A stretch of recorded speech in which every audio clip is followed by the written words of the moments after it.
열방은혜교회 7월 10일 성경 본문을 봉독하겠습니다. 말씀의 제목은 하나님을 믿는 만큼 승리한다이고 본문은 사무엘상 17장 32절로 37절의 말씀입니다. 다윗이 사울에게 말하되 그로 말미암아 사람이 낙담하지 말 것이라 주의 종이 가서 저 블레셋 사람과 싸우리이다 하니 사울이 다윗에게 이르되 내가 가서 저 블레셋 사람과 싸울 수 없으리니 너는 소년이요 그는 어려서부터 용사임이니라. 다윗이 사울에게 말하되 주의 종이 아버지의 양을 지킬 때에 사자나 곰이 와서 양떼에서 새끼를 물어가면 내가 따라가서 그것을 치고 그 입에서 새끼를 건져내었고 그것이 일어나 나를 해하고자 하면 내가 그 수염을 잡고 그것을 쳐 죽였나이다. 주의 종이 사자와 곰도 쳤은즉 살아계시는 하나님의 군대를 모욕한 이 할례받지 않은 블레셋 사람이리이까 그가 그 짐승의 하나와 같이 되리이다. 또 다윗이 이르되 여호와께서 나를 사자의 발톱과 곰의 발톱에서 건져내셨은즉 나를 이 블레셋 사람의 손에서도 건져내시리이다. 사울이 다윗에게 이르되 가라 여호와께서 너와 함께 계시기를 원하노라. 아멘. 여러분 우리가 인생을 살아가면서 어떤 상황과 환경에 사실적인 눈에 보이는 사건들을 맞이할 때가 있습니다. 매일매일 그렇죠. 우리가 눈에 보이는 대로 볼 수밖에 없는 상황과 환경들이 있어요. 근데 어떤 사건들, 상황과 환경들을 맞이하게 되어질 때 문제는 뭐냐 하면 이 상황과 환경을 해석하는 해석이 다 다르다는 거예요. 똑같은 걸 봤는데 어떤 사람들은 이제 우리 큰일 났어 이렇게 얘기하는 사람이 있고 똑같은 걸 봤는데 어떤 사람들은 정말 나는 은혜를 받았어 이렇게 말을 하는 사람이 있고 똑같은 걸 봤는데 사건을 똑같은 걸 경험했는데 어떤 사람들은 정말 나는 하나님이 살아계시다는 걸 느꼈어 이렇게 말을 하는 사람이 있고 똑같은 경험을 했는데 어떤 사람들은 그건 누구한테나 다 일어나는 일 아니야? 이렇게 말을 하는 사람들이 있고 모두가 다 해석의 기준들이 다르다는 것입니다. 여러분 우리가 어떤 동일한 사건과 상황과 환경을 만나게 되어졌을 때 그 사람이 그 상황과 사건에 대하여서 어떤 해석을 하고 있는가? 여러분 뭐에 따라서 달라질까요? 이 해석이 뭐에 따라서 달라질까요? 그 사람의 생각과 마음에 가득 차 있는 렌즈로 인하여서 달라집니다. 그 사람의 생각, 마음, 감정 그리고 평상시에 그 사람이 그 사건과 상황들을 해석하고 있었던 기준에 따라 그 동일한 사건과 상황을 바라보게 되어졌을 때의 기준이 완전하게 달라져요.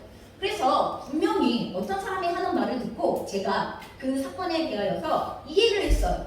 와, 굉장히 좋은 일이 벌어졌구나 이렇게 생각하고 그 동일한 내용에 대하여서 또 다른 사람의 이야기를 들었는데 또 다른 사람이 하는 말을 들었을 때에는 아니 그 일이 좋은 일 아니었어? 그 일이 그렇게 힘들고 어렵고 아프고 그리고 괴로운 일이었어? 라는 이런 해석을 할 수밖에 없는 상황들이 벌어진다는 거예요. 그래서 여러분 어떤 사람이 동일한 상황과 사건에 대하여서 어떤 해석을 할 수 있느냐의 문제 오늘 이 문제에 대하여서 저희가 같이 말씀을 나눠보고자 합니다. 여러분 사무엘상 17장은 골리앗과 다윗의 대결로 굉장히 유명한 장입니다.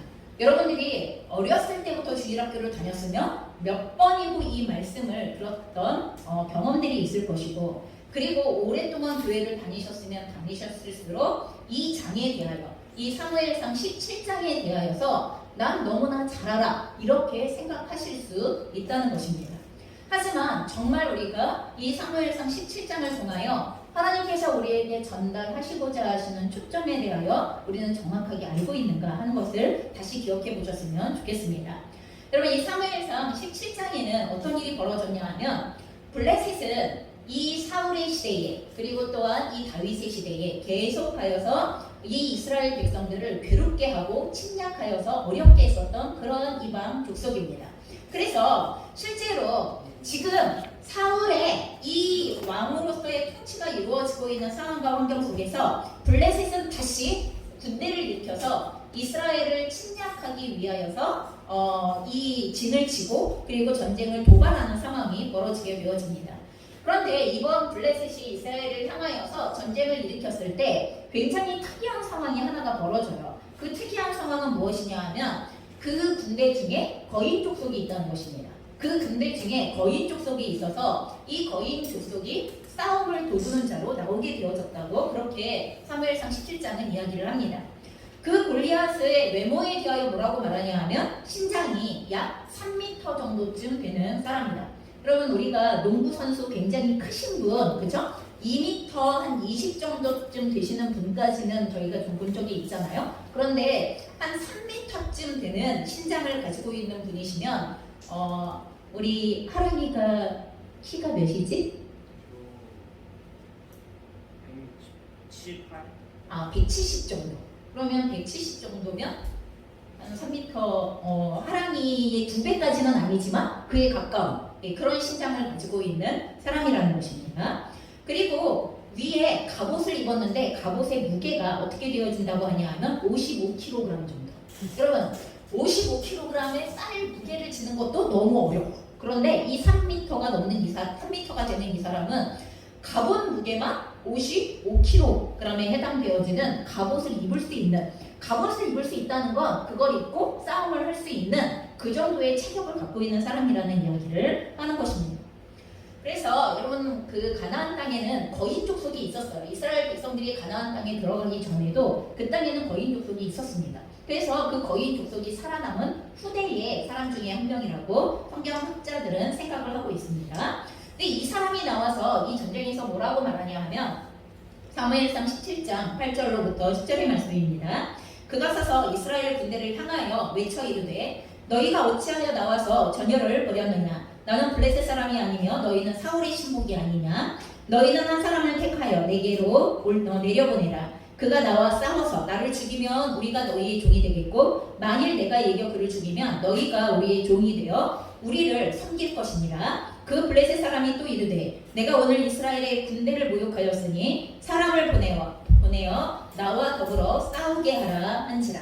그럼 무슨 말이냐 하면 지금 양쪽 진영에서 싸움을 시작해야 되는데 골리앗이 엄청난 체구를 자랑하면서 먼저 나와서 내가 블레셋을 대표하여서 싸울 테니까 너희 이스라엘을 대표하여서 싸울 사람 한 사람을 내보내. 그 한 사람이 대표로 이스라엘의 대표로 나랑 싸워서 니네가 이기면 너희가 내보낸 사람이 이기면 우리가 너희의 종이 되어줄 거고 반대로 내가 이기면 너희들은 우리들의 종이 되는 거야 라고 이야기하면서 이 싸움을 대표 대 대표의 싸움으로 몰아갈 것에 대하여서 이야기를 하고 있는 것입니다.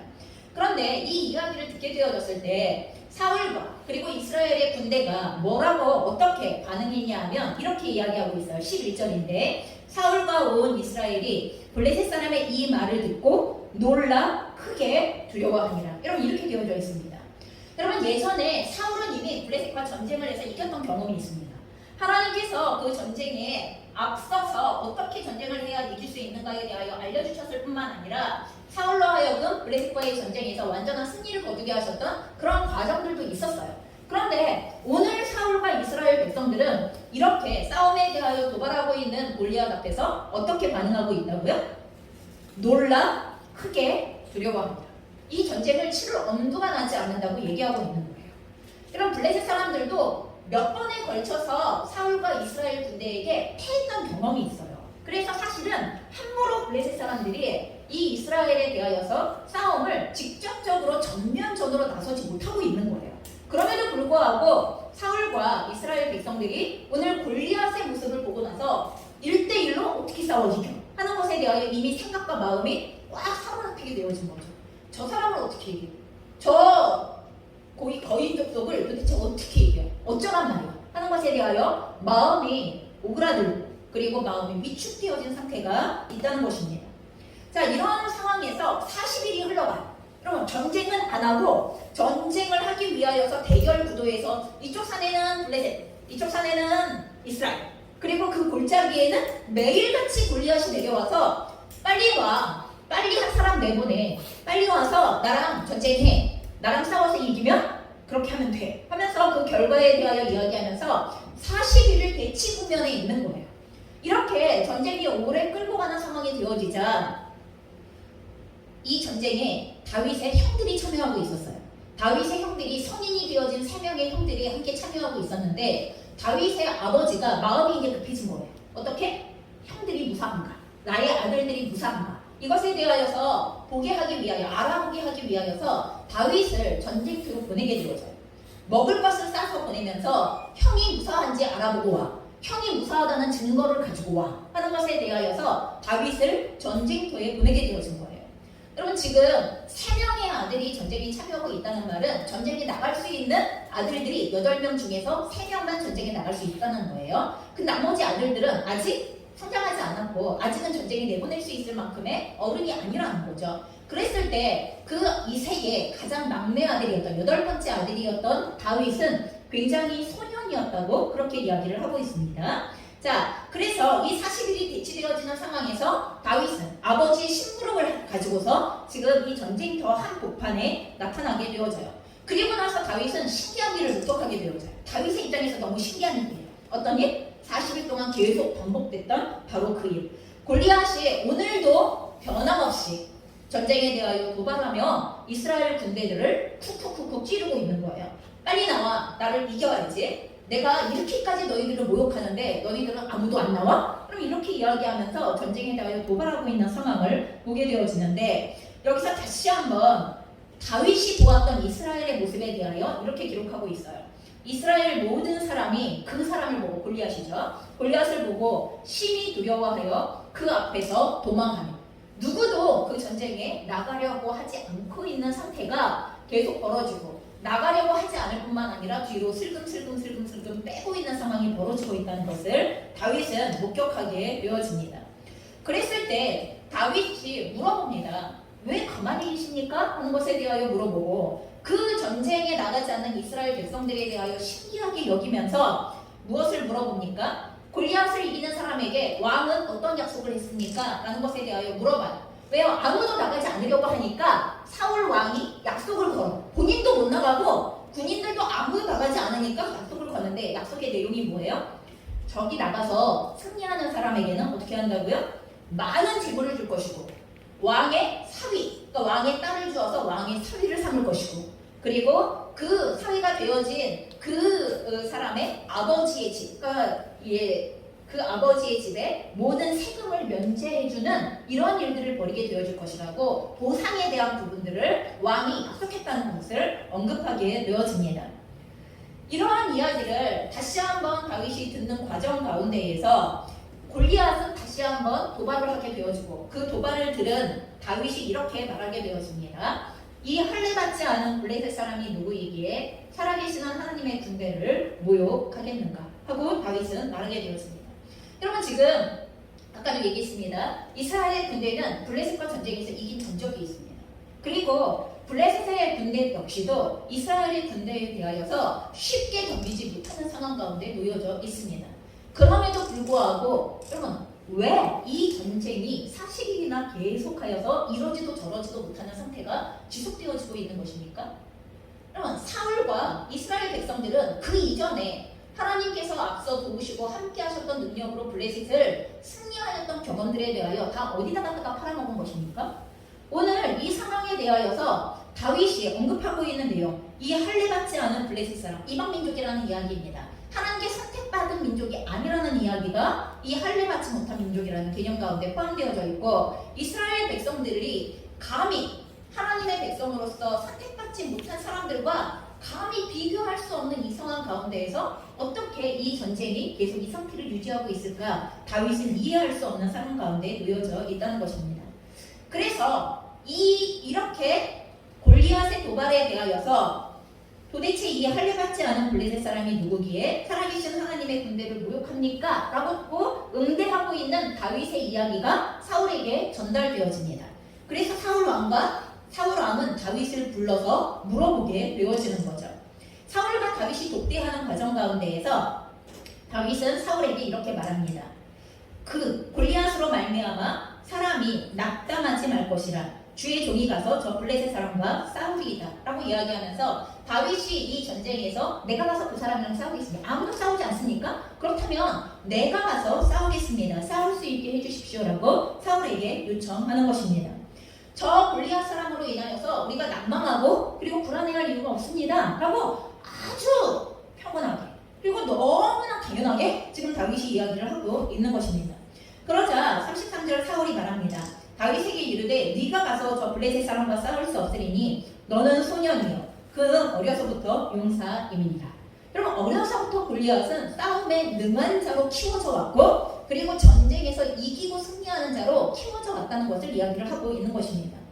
여러분 최근에 우리 승재가 배드민턴 대회 시 대회에 나가서 학교 대표로 나가서 승리를 했잖아요. 그래서 9월에 도대회를 또 나가게 되어지는 상황이 벌어졌어요. 그런데 그 시 대회에 만일 배드민턴 프로 선수들이 같이 참여를 하게 되어진다면 여러분 그 대회는 공정한 대회가 되어지나요? 공정한 대회가 되어질 수 없죠. 그래서 그 대회는 학교 대학 대회에 프로 선수들이 절대로 나올 수가 없습니다. 만약이라도 우리 승재가 그 시대회 도대회에서 프로 선수들을 만났어요. 그럼 그 마음이 어떨까요? 해보기도 전에 위축이 되어지겠죠? 제 배드민턴 국가대표래. 여러분 이런 상황이 벌어져봐요. 제 배드민턴 국가대표래. 제 무슨 대표래. 여러분 이런 말이 벌어지기 시작하면 이런 상황이 벌어지면 경기는 해보기도 전에 마음은 위축되어지고 그리고 주눅이 들게 되어지고 하려는 마음조차가 사라지게 되어지는 이런 상황이 벌어지게 되어질 것입니다. 여러분 지금 생각해보세요. 사울의 말은 절대로 틀린 말이 아닙니다. 골리앗은 어려서부터 군사로 길러진 자이고 전쟁을 위하여 길러진 자이고 너는 지금 미소년에 불과해. 너는 어리고 나이도 어리고 전쟁터에 서본 경험이 없는 너무나 미소년에 불과해. 네가 나가서 이긴다는 거? 아니 네가 전쟁에 이 싸움에 참여한다는 것 자체가 사실은 이건 안 되는 일이야 라는 이 말이 틀린 말입니까? 여러분 틀린 말이 아닙니다. 상식적으로 매우 사울의 말은 맞는 말처럼 보입니다. 오히려 다윗이 하룻과 같이 법무서운 줄 모르고 덤비는 것처럼 보이는 상황이 지금의 이 상황입니다. 그래서 우리가 옆에서 이 상황을 지켜본다면 누구 편 들겠어요? 여러분 다윗의 말에 짝짝하게 해주겠어요? 야 다윗 용감하다 네 말이 맞아 여러분 이렇게 해주겠어요? 아니면 사울의 한 말에 대하여서 왕이시여 왕이 현명합니다. 현명한 판단을 하고 계시는 것입니다. 다윗은 나가면 죽습니다. 여러분 이렇게 맞장구를 치시겠어요? 여러분 이게 우리의 딜레마입니다. 우리가 상식적으로 말하는 그 상황과 환경이 딜레마입니다. 여러분 우리가 일반적으로 하나님을 알지 못하는 백성이라면 일반적으로 하나님과 상관이 없는 사람이라면 그리고 그 상황과 환경이 하나님께서 개입하시지 않는 상황이라면 사울의 말이 무조건 맞습니다. 상식적이고 합리적인 그 말이 무조건 맞는 말입니다. 어떻게 감히 네가 이 전쟁에서 이길 수 있다라는 생각조차를 할 수 있어라고 말하는 게 이게 상식적인 얘기죠. 그런데요 오늘 다윗은 매우 신비로운 말을 하게 되었습니다. 이 전쟁에서 제가 나가서 이길 수 있다는 거예요. 그리고 그 근거를 줘요. 나는 소년이지만 나가서 이길 수 있습니다. 그 이유가 무엇인가에 대하여서 아주 조밀조밀하게 설명을 하기 시작하는 내용이 나오게 되었습니다. 그게 34절로 37절까지의 말씀인데 저희가 같이 읽어보겠습니다. 시작. 다윗이 사울에게 말하되 주의 종이 아버지의 양을 지킬 때에 사자나 곰이 와서 양떼에서 새끼를 물어가면 내가 따라가서 그것을 치고 그 입에서 새끼를 건져내고 그것이 일어나 나를 해하고자 하면 내가 그 수염을 잡고 그것을 쳐 죽였느니라. 주의 종이 사자와 곰도 쳤은즉 살아가시는 하나님의 군대를 모욕한 이 할례받지 않은 블레셋 사람이리까 그가 그 짐승의 하나와 같이 되리이다. 또 다윗이 이르되 여호와께서 나를 사자의 발톱과 곰의 발톱에서 건져내셨은즉 나를 이 블레셋 사람의 손에서도 건져내시리이다. 사울이 다윗에게 이르되 가라 여호와께서 너와 함께 계시기를 원하노라. 여러분 다윗은 그냥 소년이 아니라는 거예요. 여러분 그냥 소년이 아니라 다윗이 이 골리앗 앞에 나아가 이 싸움에서 이길 수 있는 이유의 첫 번째 이유를 대는 것이 무엇이냐면 나는 지금까지 피난한 훈련을 했습니다. 이것입니다. 여러분 피난한 훈련의 내용이 뭐예요? 다윗은 아버지가 자신에게 양을 치라고 맡긴 양을 돌보고 치는 그 현장에서 자신에게 아버지가 부여하신 임무를 완수하기 위하여서 사자가 그리고 곰이 여러분 그 짐승들이 와서 양의 새끼를 물어가려고 하고 양을 위협하여서 자기의 먹을거리로 삼으려고 하는 그 위험의 상황에서 양들을 지켜야 했기 때문에 양들을 보호해야 했기 때문에 양들을 안전하게 생명을 유지하게 해야 했기 때문에 뭐 했다는 거예요? 곰으로부터 사자로부터 양을 지켜내는 훈련을 했습니다 라고 얘기해요. 여러분 실제로 곰과 사자 어떻게 해야 돼요? 공과 사자를 쫓아내거나 죽여야 돼요. 둘 중에 하나는. 공과 사자가 양을 먹이로 삼기 위하여 덤벼드는 상황에서 공과 사자를 쫓아낼 수 있거나 아니면 죽여서 없애거나 하는 두 가지의 방법을 터득해야만 한다는 것입니다. 여러분, 소년에게 있어서 양을 위협하는 사자와 공은 분명히 두려운 존재예요. 그럼 저는 운전을 하고 가다가 고라니만 나타나도 무섭습니다. 매우 무섭습니다. 그럼 운전을 하고 가다가 고양이만 나타나도 저는 무섭습니다. 반드시 서야 하고 피해가야 하고 그렇습니다. 근데 여러분 한번 생각해 보세요. 여러분들이 양을 치고 있는 자리에 있다고 생각해 보십시오. 그런데 거기에 여러분들의 나이는 10대입니다. 그럼 10대 중반 정도의 나이입니다. 그럼 10대 중반은 13세에서 한 16세 정도의 소년이라고 생각하시면 됩니다. 자, 우리 하랑이 몇 살? 몇 살? 16. 우리 승재가 동기니까 16. 자, 우리 휘영이가 14살. 15살인가요? 네, 15살. 제가 한 살 더 깎을 뻔했어요. 자, 휘영이 나이, 지금 하랑이 나이, 승재 나이. 여러분 이 나이예요 지금 이 나이. 이준이하고 우리 휘도는 그것보다도 지났어 지금. 자, 이준이하고 휘도는 그것보다도 형이야. 더 컸어. 자, 우리의 눈앞에 사자와 곰이 나타나서 양을 위협한다고 쳐요. 여러분 같으면 어떻게 하시겠어요? 일단 내 생명을 살려야지. 그쵸? 일단 내가 살고 가야지. 양은 어떻게든지 그건 두 번째 문제고 일단 내가 살아야 돼. 양을 버리고 도망가는 게 이게 일반적인 원칙이에요. 여러분, 그러면 나는 살죠. 나는 살 거예요. 하지만 아버지가 맡긴 양은 다 생명을 잃어버리고 사자가 곰의 발이 될 거예요. 뭘 선택하시겠어요? 하랑아, 뭘 선택하겠니 너? 도망가야지. 그래. 현실적인 대답이야. 자, 도망가야지. 여러분, 우리가 이렇게 대답하는 게 현실적이에요. 근데 다윗은 어떻게 했대요? 아버지가 맡긴 양을 지키기로 결정했어요. 그래서 사자와 곰의 위협을 받을 때 뭐 하기로 결정했어요? 사자와 곰을 죽이기로 결정했어요. 쫓아내기로 결정했어요. 그래서 한 게 뭐예요? 다윗이 할 수 있는 거. 다윗은 무기를 쓸 수 있는 사람이 아니에요. 소년이 할 수 있는 거. 그래서 한 게 물매예요. 물매. 여러분 새총 아시죠? 새총. 새총에다가 돌을 매일매일한 물가에서 조약돌 있죠? 깎이고 깎인 조약돌을 주워다가 이걸 가지고서 최대한 힘을 당겨서 사자와 곰의 아주 정수리를 정확하게 여기를 맞춰서 여러분 그 곰을 쓰러뜨린 사이에 달려가서 죽여야 되는 거예요. 여러분 이 상황이 매일매일의 위협 속에서 반복적으로 나타나서 훈련이 되어져야 하는 내용인 거예요. 그런데 다윗은 도망가지 않기로 결정했어요. 이거를 해결하기로 결정한 거예요. 여러분 우리가 도망가기로 결정하는 순간 그건 이미 하나의 선택이 된 거예요. 그 뒤에 건 아무것도 없어. 하지만 해결하기로 결정한 순간 해결하기 위한 모든 방법에 동원하기 위한 선택이 또 이루어져야 돼. 계속 선택이 이루어져야 돼. 여러분 소년에게 양을 위협하는 사자와 곰은 분명히 두려운 존재예요. 그럼에도 불구하고 도망하거나 숨기에만 급급하지 않았습니다. 자신에게 맡겨진 일을 사명으로 받아들였어요. 지금 내가 아버지께로부터 위임받은 양을 지키는 이 일은 내가 해야만 하는 일이야. 나에게 맡겨진 일이야. 내가 완수해야 하는 일. 이게 사명이라는 개념이죠. 그래서 이것을 감당하기로 결정합니다. 그래서 양을 지키기 위하여서 사자와 곰을 상대할 무기를 찾아 갈고 닦기 시작했어요. 아까 제가 이야기했던 물매입니다. 그것이. 여러분 이 일은 하루아침에 이루어지지 않았을 것입니다. 여러분 35절에 고백하는 것처럼 양을 위협하는 사자와 곰을 따라가서 그것을 치고 그 입에서 양의 새끼를 무사히 건져낼 수 있기까지 여러분 쓰러졌던 짐승이 일어나 자신을 죽이고자 달려드는 상황에서 여러분 그것을 완전하게 쳐 죽일 수 있게 되어지기까지 여러분 소년 다윗은 연습과 훈련을 멈추지 않아요. 생명을 맞바꾸는 각오를 하고 여러분 여기에서 이 물매가 맞지 않으면 사자와 곰은 더 열이 받아서 다윗에게 더욱 사납게 다윗을 공격하기 시작할 거예요. 여러분 양만 공격하지 않아요. 자신을 공격하려고 하였던 다윗에게 덤벼들 건 너무나 불보듯 뻔한 상황이라는 것입니다. 여러분 하나님께서 세우시는 사람의 특징 중에 하나는 뭐냐 하면 어느 날 갑자기 하나님이 능력을 부여주셔서 능력이 나타나는 경우도 있지만 일반적으로 대부분의 경우는 그러지 않습니다.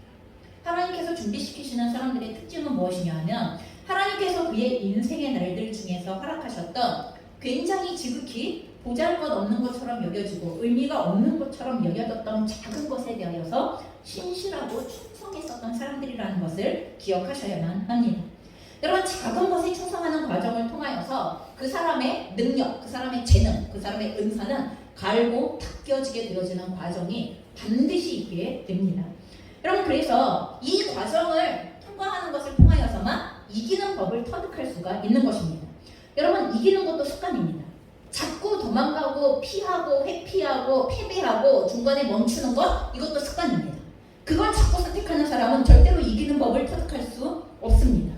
자기에게 조금만 불리한 상황, 자기에게 조금만 위협적인 상황, 자기에게 조금만 어려운 상황이면 원망과 불평과 시비와 다툼과 자기 변명과 자기 합리화를 이만큼 쏟아내놓고 그리고 어떻게 해요? 도망가요. 회피해. 없어져요. 사라져요. 그건 누구라도 못하는 일이야. 여러분, 이렇게 얘기하고 나서 사라져요. 그리고 그 일을 시키. 여러분, 다윗이 이 업무를 완수하지 못하면 아버지를 원망하게 되어져 있습니다.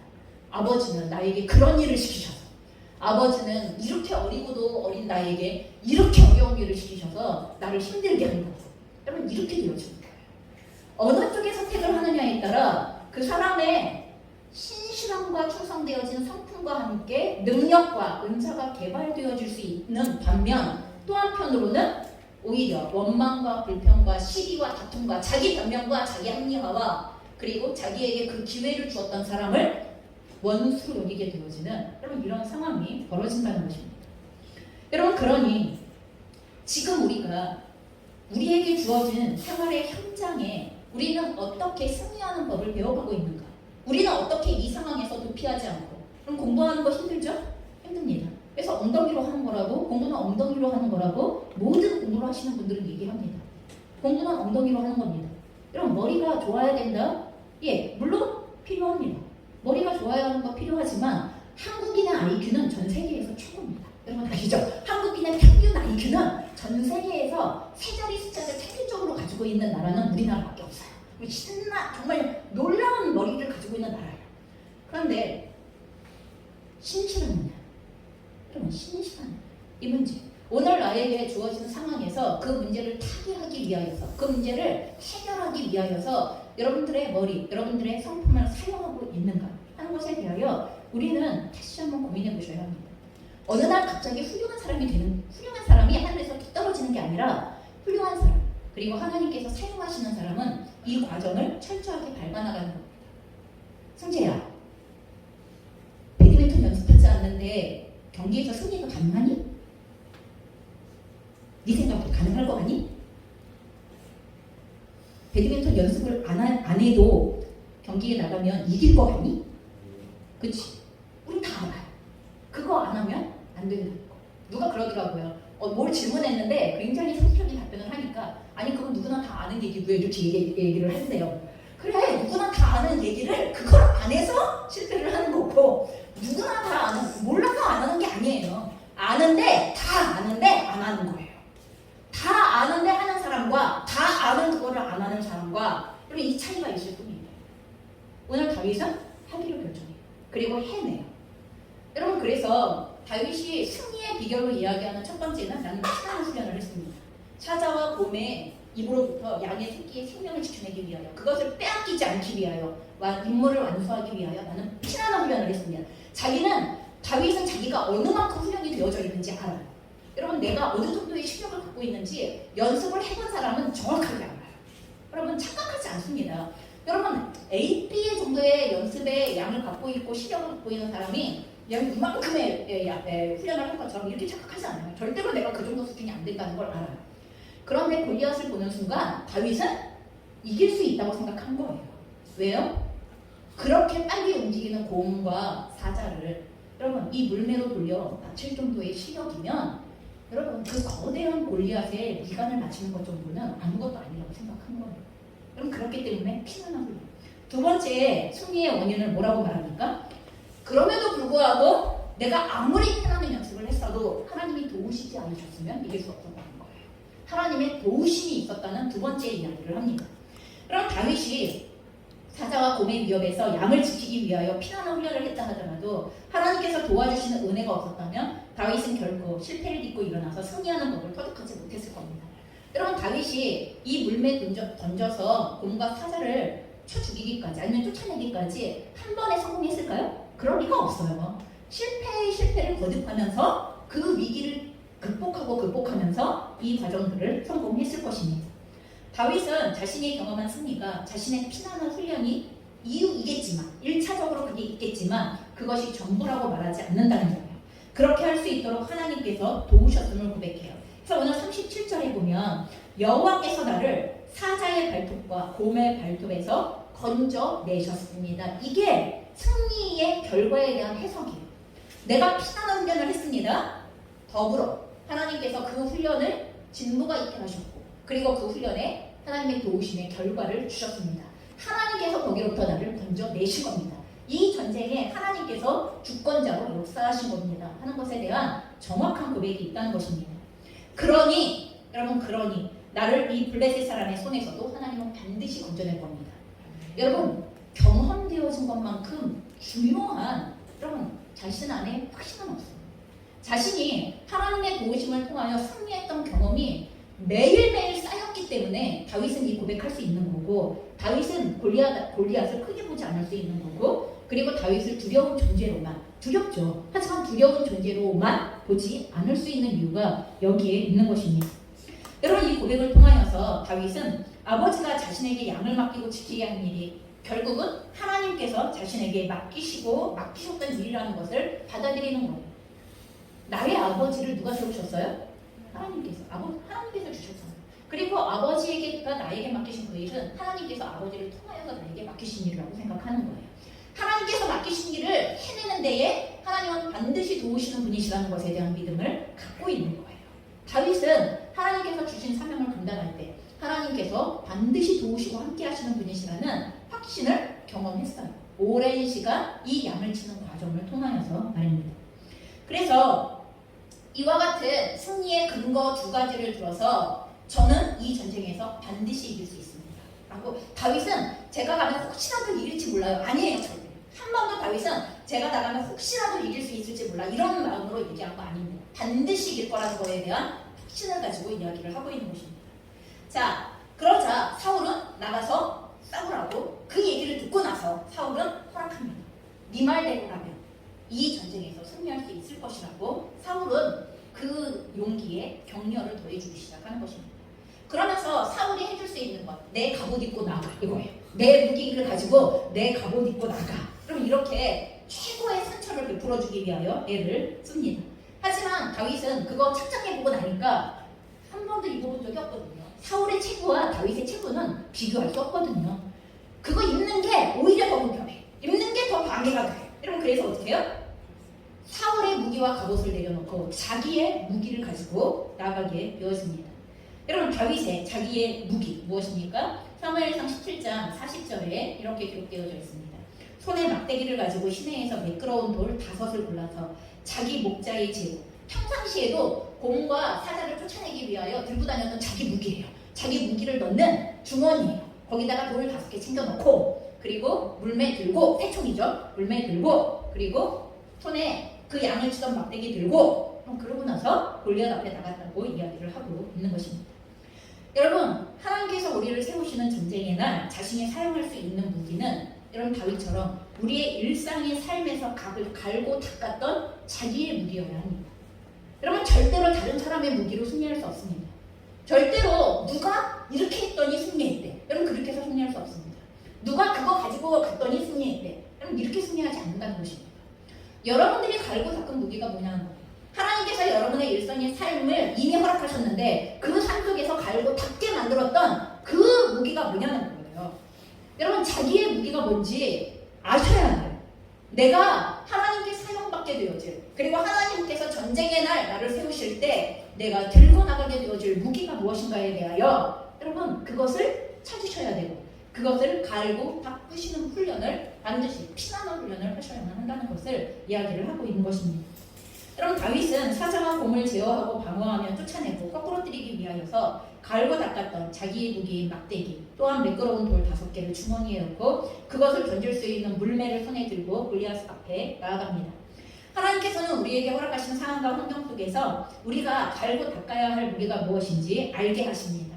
충성스럽게 열매 맺는 삶을 위해 꼭 필요한 무기, 당신은 그 무기를 알고 있어야 하고 또한 그 무기를 전문적으로 사용하기 위한 준비를 반드시 하셔야만 합니다. 그러니 여러분 그 무기를 찾고 갈고 닦는데 온 관심을 집중하십시오.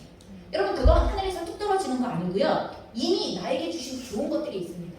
그게 성품적으로 기능적으로 내가 굉장히 잘할 수 있는 부분들이 있습니다. 다른 사람은 굉장히 어려워하는 건데 나는 이미 그 상황과 환경이 벌써 몇 번이나 반복이 되어졌어. 처음에는 잘할 수 있던 게 아니었는데 그 상황과 환경에 자꾸 노출이 되다 보니까 왜 자꾸 나에게는 그런 일이 일어나지? 이런 상황들이 있어요. 왜 자꾸 나에게는 그런 상황과 환경들이 벌어지지? 주어지지? 그럼 이렇게 느껴지는 것들이 있어요. 그러면 그 상황을 이겨내기 위하여 우리가 단련해야 할 성품도 있고 그리고 배워야 할 기술이 있어요. 그럼 배워야 할 재능의 부분들이 있어요. 재능을 갈고 닦아야 하는 부분들이 있어요. 여러분 그게 무엇인가를 찾아서 그 상황과 환경에서 승리하기로 결정하셔야 돼요. 이기는 법을 얻어내기로 결정하셔야만 한다는 것입니다. 자, 이제 다윗은 골리앗 앞에 섭니다. 골리앗은 자신에게 나오는 다윗을 보고 그가 얼마나 한심해 보였을까요? 그럼 누가 하나 나와. 여기까지 40일 동안 아무도 안 나오다가 누가 하나가 뛰어나와. 근데 누가 하나가 뛰어나오는데 어겨.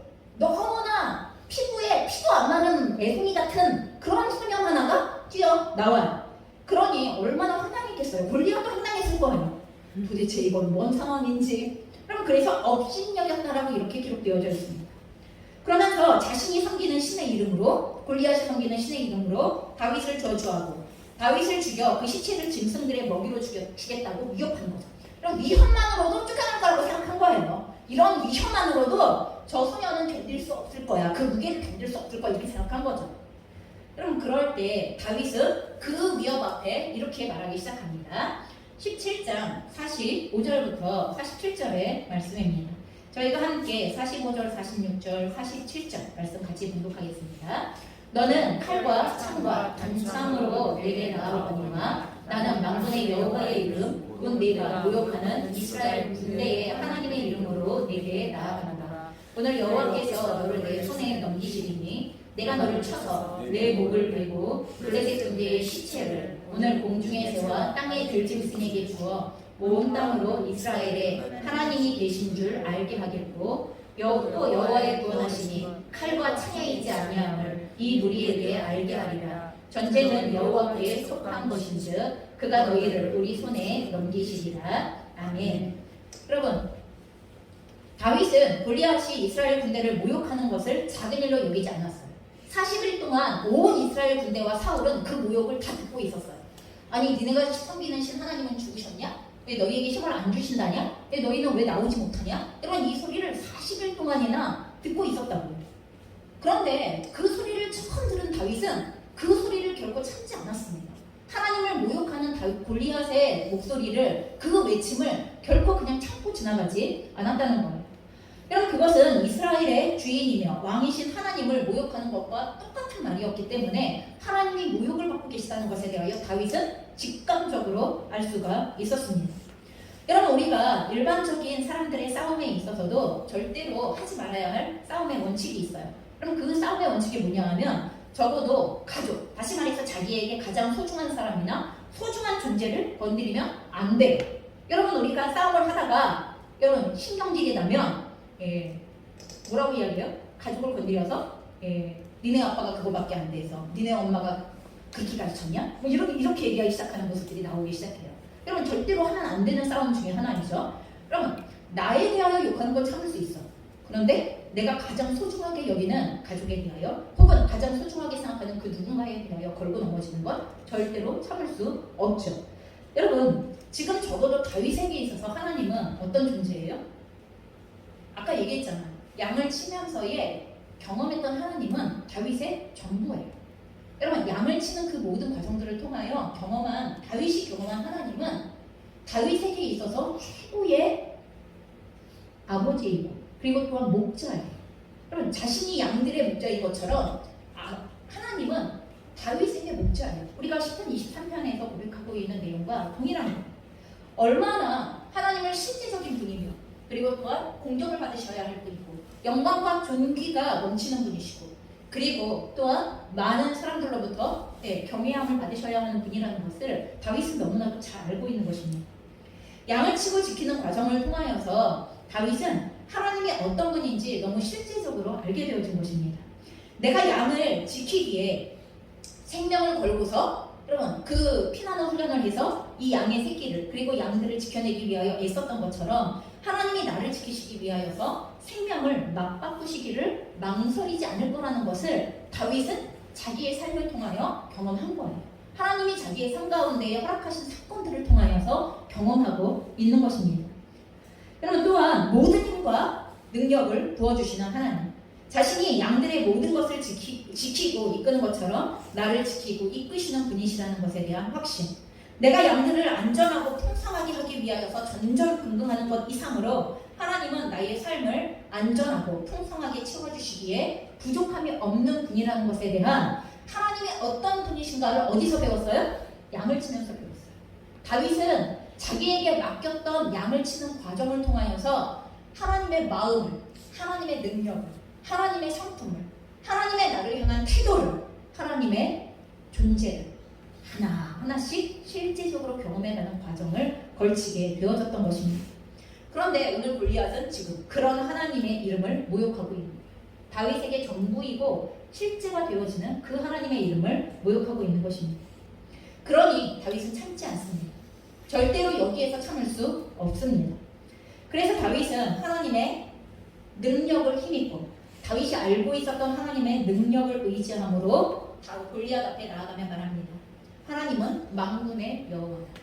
여러분, 하나님은 온 땅과 하늘의 만물을 다스리시는 왕이시다라고 얘기하는 거예요. 골리앗 너도 하나님께 아무것도 아니야. 여러분 이 얘기 지금 하고 있는 거죠. 만군의 여호와. 여러분 이 말은 하늘의 군대의 주인이라는 이런 개념을 가지고 있습니다. 여러분 하나님께 있어서는 온 땅과 온 만물의 주인이고 왕의 권한을 가지고 계시는 분이시라는 것에 대하여 선포하는 내용이 만군의 여호와라는 개념입니다. 다윗이 하나님의 능력으로 골리앗을 쓰러뜨리고 또한 블레셋과의 전쟁에서 승리를 함으로써 얻기를 원하는 건 하나님의 이름이 드러나기를 원하는 거예요. 온 땅에. 그래서 46절, 47절에 이야기하죠. 온 땅으로 이스라엘의 하나님이 계신 줄 알게 할 뿐만 아니라 이스라엘 백성들에게 하나님의 살아계심을 증거할 뿐만 아니라 또한 여호와의 구원하신 눈이 칼과 창에 있지 아니함을 이 무리에게 이 전쟁을 일으키고 이 전쟁을 주관하고 있는 것처럼 여기는 너희들에게도 동일하게 알게 할 거야. 하나님이 어떤 분인지 너희들도 알아야 해 라는 것에 대하여서 말해주고 있는 내용이라는 것입니다. 다윗은 달려나가며 돌을 물매로 던져서 골리앗의 이마에 돌이 박혀 땅에 엎드러지게 한 이후에 그가 평소에 훈련했던 것처럼 그대로 달려나가 골리앗을 밟고 그의 칼을 빼어서 골리앗을 죽이고 머리를 베어냅니다. 한순간에 벌어지는 일입니다. 여러분 40일을 대치했던 상황이 단 몇 분 만에, 단 한순간 만에 끝나버리는 상황입니다. 골리앗이 죽자 이스라엘 군대는 사기가 오르고 힘을 다해 블레셋 사람들을 쳐서 이기고 승리하게 되어집니다. 여러분 블레셋과 이스라엘이 대치하고 있는 상황은 팩트예요. 아까 얘기했죠. 누구나가 보고 있는 그냥 그대로의 사실 그 자체라는 거예요. 하지만 그 팩트를 바라보는 시각이 너무 다른 거죠.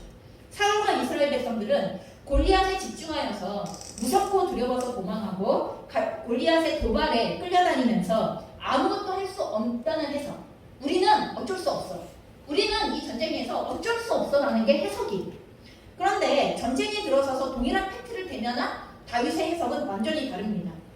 도무지 이 상황이 이해가 되어지지 않는 거죠. 어떻게 할례를 받지 않는 백성이 블레셋 사람이 하나님의 군대에 대하여 모욕하고 하나님의 군대는 그 모욕을 들으면서 가만히 있을 수 있어? 이게 해석이에요.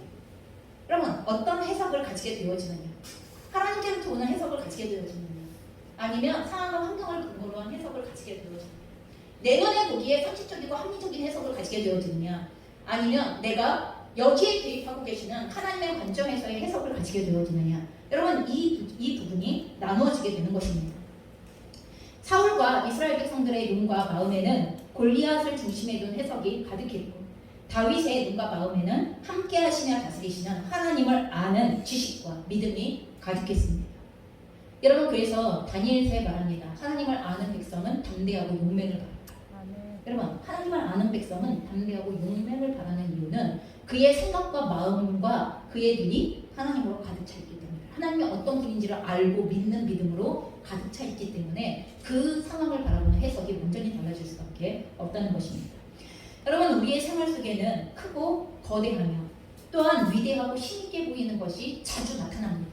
그런 상황과 환경, 지금의 경제적인 위기도, 여러분 우리에게 앞서 다가왔었던 코로나의 상황도 우리에게는 그런 것처럼 보였던 상황과 환경들이고 사건들이었습니다. 여러분, 이 뒤는 없겠습니까? 이 뒤는 더 이상 그런 일은 없겠습니까? 우리는 누구도 예측할 수 없습니다. 골리앗은 언제나 나타나는 것입니다.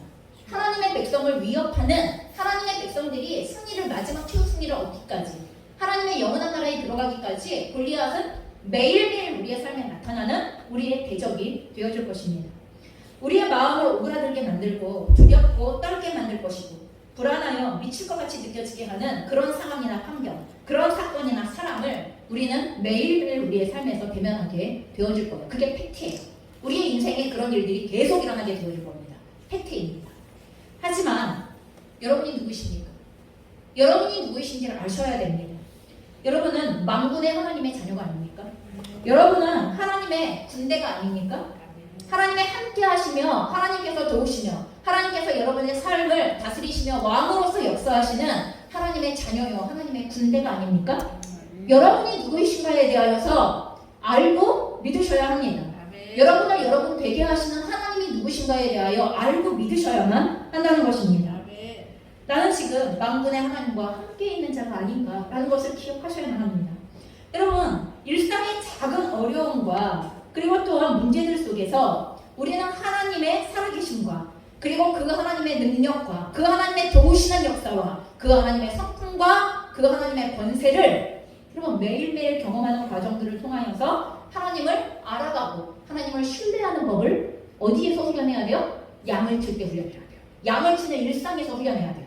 여러분, 밥 해먹는 그 과정 가운데에서 하루하루의 일상을 성실하게 나가는, 하루하루 등교하고 하루하루 직장 가고 하루하루 아이를 키우고 하루하루 공부하고 하는 여러분 그 일상에서 여기에 하나님의 함께하심, 여기에 하나님께서 어떤 분이신가를 알아갈 수 있는 상황과 사건들을 이미 주고 계신, 여러분 그 상황들을 사용하셔야 하고 그 과정들을 통하여서 하나님을 더욱 알아가고 그리고 알아간 하나님을, 알게 되어진 하나님을 믿고 신뢰함으로써 오늘 공과 사자를 향하여 달려나가는 다윗과 같이 피나는 훈련을 하셔야만 한다는 것입니다.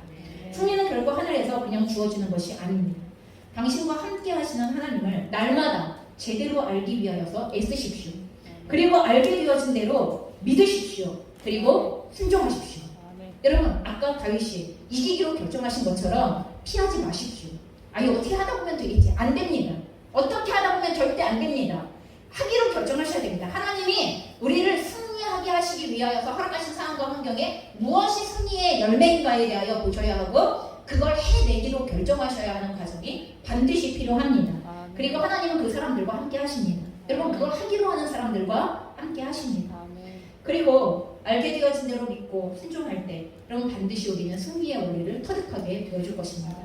그래서 하나님께서 우리를 세우시는 전쟁의 날이 어떠한 상황과 환경으로 우리에게 들이닥친다 하더라도 여러분 그 안에서 오늘 나는 만군의 여호와의 이름으로 내 앞에 나아간다는, 나는 반드시 승리할 것이라는 하나님께서 주신 약속 안에서 반드시 승리할 것이라는 믿음 가운데에서 여러분 담대히 나가시고 또한 승리하게 되어주시기를 주님의 이름으로 축복합니다.